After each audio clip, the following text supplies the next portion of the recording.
กลับไป2 คนกูบอกพ่อกับแม่แท้ไอ้อย่าไปที่สิบเป็นบอกพ่อกับแม่ที่อาจจะไม่ได้นอนแล้วเรื่องนั้นไอ้พ่อสิพูดแล้วล่ะเอาเลยจิตใจเธอบ่หมายเล่นว่าสิเป็นดอกแมวใหม่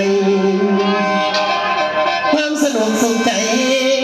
สับสึกในใจที่แล้วบ่มีแก้วขาดหายหักเอาไว้ดีไว้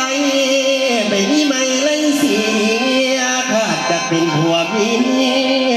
ไปพี่ชายสิตายเธอ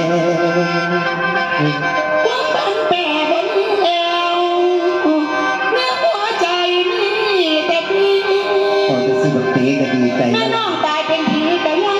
อ่างมามั่งเมียเราเขาสิน้อยเลยน้องบ่เอ่ยคำห่างคิดจะตามหาไปอย่างใดก็ต้องแล้วเห็นสิละก็ต้องกลายเป็นแก้วเนื้อฟ้าผ่าก็ต้องกลายเป็นตา